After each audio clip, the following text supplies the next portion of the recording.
Salah satu ketakutan terdalam manusia adalah kehilangan yang dicintai.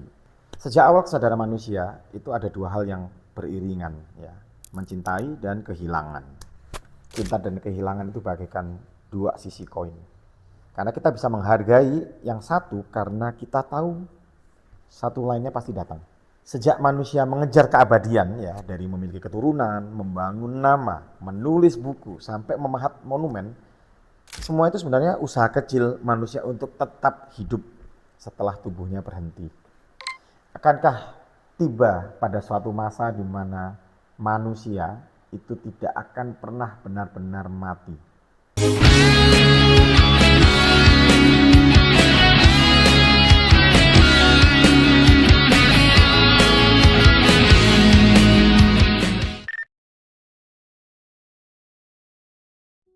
Bolo-bolo sering curhat sama AI. Lebih nyaman curhat sama AI daripada sama orang tua kita, sama istri kita, sama teman-teman kita. AI itu kalau dipikir-pikir bisa di-set sebagai psikolognya kita, ya, atau psikiaternya kita. Karena AI bisa membaca kepribadian lewat gaya chat, ya. Semakin sering kita ngechat dengan AI, kan semakin AI itu bisa membaca personality kita. Nah, artinya dari data-data yang dibaca oleh AI, sebetulnya AI itu kan bisa membangun replika personality, ya, yang stabil dan konsisten. Artinya jiwa manusia itu bisa dihidupkan loh lewat AI, ya. Saat ini sudah berjalan riset tentang AI, ya, yang tersambung dengan aktivitas otak. Jadi beberapa perusahaan sedang mengembangkan teknologi membaca sinyal otak untuk menerjemahkan pikiran, ya. Jadi ada decoding aktivitas visual, motorik atau bahasa. Jadi teorinya, jika rekaman sinyal itu makin presisi, pipeline otomatis itu bisa tercipta. Maksudnya begini, kalau manusia itu dulu kan menulis diary, ya. Kemudian sekarang kita sudah menyimpan dan mengolah file, ya. Kita buat tulisan, foto, rekaman, kita upload ke cloud gitu, ya. Nah, di masa yang akan datang, secara teori itu memungkinkan loh, ya. Jadi segala pergerakan kita, obrolan kita itu secara otomatis disambungkan ke cloud. Ya, jadi artinya pikiran manusia itu direkam secara otomatis. Jadi kita di masa yang akan datang tidak akan perlu repot-repot untuk manage file satu persatu. Itu teorinya memungkinkan, ya, walaupun memang tidak mudah. Hukum kekekalan energi. Jika pikiran ini dianggap sebagai energi, nah maka AI ini berpotensi menjadi medium untuk membuat energi pikiran ini kekal. Fisik manusia itu pasti akan mati, ya, walaupun memang sekarang penelitian tentang kesehatan itu terus berkembang, tapi yang namanya manusia itu fana, pasti mati. Bagaimana jika di masa depan, walaupun fisik manusia itu tetap pasti akan mati, tapi pikirannya akan tetap bisa hidup, bukan sebatas artefak, tapi benar-benar bisa hidup dan berinteraksi dengan kerabat yang ditinggalkannya. Ada yang ngikutin Superman. Hubungan antara Clark Kent dan Jor-El, ya, ayahnya dan juga ibu, adalah hubungan orang tua yang sebetulnya sudah mati tapi tetap bisa membimbing anaknya lewat hologram, ya. Jadi lewat representasi digital yang di situ ada suara, ada wajahnya, ya. Kemudian ada nasihat seperti aslinya. Orang tuanya si Clark Kent, Superman ini, walaupun sudah mati, ya, ratusan juta tahun cahaya yang lalu, tapi dalam kesehariannya tetap bisa membimbing Clark Kent lewat hologram. Itu kan yang kita tonton di film-film, ya.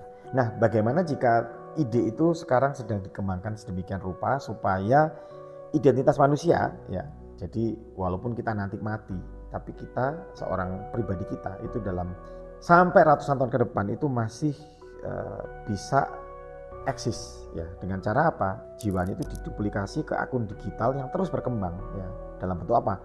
Video AI, ya, avatar real time atau hologram 3D yang meniru gestur orang aslinya. Artinya walaupun tubuh manusia itu tetap mati, tetapi jejak mental, kebiasaan, cara berpikirnya, memori dan nuansa karakternya nggak ikut terkubur, ya. Dan AI memungkinkan untuk itu semua terjadi. Jadi kepribadian kita yang direkam oleh AI itu kan bisa saja divisualisasikan dalam bentuk itu tadi, hologram atau video, ya. Artinya apa? Jadi bagi keluarga yang ditinggalkan, kita akan tetap ada dalam bentuk hologram, dalam bentuk video yang kepribadian itu sudah dipola oleh AI, ya. Sehingga ya kita tetap bisa merasakan ngobrol, ya, bisa minta nasihat, ya, dan merasa ditemani sampai selamanya. Bayangin seorang anak yang orang tuanya sudah meninggal gitu ya, tapi kemudian dia tetap bisa curhat ya lewat cellphone gitu kan. Misalnya, "Pah, Mah, aku naksir sama cewek sekelas namanya Susi," gitu kan. Ya, kalau yang mamanya bakal ngerespon, "Nak, yang penting itu belajar, pacaran itu urusan nanti." Itu respon mamanya. Kalau respon papanya, "Sikat," kan gitu ya. Avatar digital itu juga bisa terus belajar karena dia tidak hanya mempertahankan diri kita seperti terakhir kali kita hidup, tapi dia kan bisa tumbuh berkembang bersama keluarga ya, dengan obrolan, dengan pengalaman bersama ya, yang membuat mereka terasa seperti kita masih benar-benar terus hadir ya, bahkan bisa dipertahankan idealnya. Karena apa? Karena tidak akan kena demensia ya. Saya yang sekarang pasti akan berbeda dengan saya 30 tahun yang akan datang, tapi dengan adanya avatar AI ini itu bisa dipertahankan sesuai dengan kondisi ideal kita. Nah, maka di sini mungkinkah di masa yang akan datang akan tercipta industri baru, yaitu bisnis keabadian ya. Jadi mulai dari penyimpanan kepribadian, pemeliharaan avatar ya, kemudian jasa visualisasi hologram sampai asuransi jiwa digital. Kalau ide ini ditangkap dan menjadi industri besar di masa yang datang, saya minta royalti loh ya.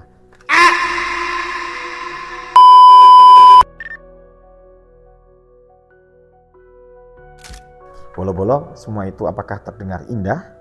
Tunggu sampai kita pikirkan konsekuensi kemanusiaannya. Karena apa? Karena anak cucu akan menjadi lebih rapuh ya. Karena selalu punya pendamping ya, selalu punya pendamping, istilah kerennya omnipresent ya. Jadi versi digital orang tua atau leluhur yang siap mendampingi sampai kapanpun. Nah, apalagi ini kalau suatu saat cloning itu dilegalkan ya. Saat ini cloning manusia itu kan dilarang ya karena melanggar etika ya. Nah, tapi pertanyaan besarnya adalah, katakanlah cloning manusia itu terwujud ya, saya bisa melahirkan wujud fisik yang persis seperti saya gitu ya. Tapi pertanyaan besarnya, apakah kepribadian dari seseorang yang cloning itu bisa sama persis dengan aslinya? Nah, tapi dengan adanya database ya kejiwaan yang bisa dikompilasi oleh AI kemudian diinjek pribadi cloning tersebut, maka secara teori memang bisa terwujud suatu kepribadian yang betul-betul secara fisik dan pikiran itu mirip dengan orang tersebut. Nah, ngerinya sekaligus luar biasa, berarti kita akan bisa mendapatkan figur-figur yang immortal ya. Jadi orang tua, anak, kekasih kita, ketika mereka meninggal itu tinggal hidupkan versi cloningnya. Keren atau malah serem? Nah, coba pikirkan bolo-bolo ya. Kalau kita dengan mudah bisa menghidupkan begitu saja anggota keluarga kita yang mati ya, karena klon dan kejiwaannya itu sudah betul-betul bisa diinjek ya. Ini kan artinya kan tidak ada risiko kehilangan ya. Jadi bisa jadi kita akan semakin ceroboh untuk melindungi yang terkasih ya. Karena apa ya? Kita mikir, alah, kalau mereka mati kita juga bisa hidupkan cloningnya sewaktu-waktu kan gitu ya. Nah, artinya tanpa risiko kehilangan, naluri kita untuk melindungi yang dicintai itu bisa turun drastis. Artinya kalau mati itu bisa diulang jadi hidup lagi, ya apa pentingnya kita berhati-hati kan gitu. Ketika rasa kehilangan tidak lagi ada, maka manusia itu kehilangan kesempatan untuk merasakan kedalaman rasa sayang dan syukur ya. Jadi kenangan itu menjadi tidak istimewa karena tidak pernah berjarak ya. Maka bisa jadi manusia mengalami apa yang dinamai inflasi eksistensi. Orang yang dicintai itu akan selalu hadir. Orang yang dicintai tidak akan pernah mati, sehingga makna kehadiran itu sendiri semakin menipis. Immortality, keabadian yang selama ini kita impi-impikan itu sebagai anugerah itu justru bisa berubah sekejap menjadi kekosongan ya. Jadi hidup terasa panjang tapi tidak bertumbuh. Pada akhirnya manusia terus mengejar keabadian supaya tidak merasakan sakit. Tetapi ketika tidak ada lagi kehilangan, jangan-jangan kemanusiaan kita juga hilang. Kalian sadar nggak bahwa satu-satunya hal yang membuat hidup itu berarti adalah fakta bahwa suatu saat ia akan berakhir. Dan jika akhir itu dihapus, apalagi yang tersisa?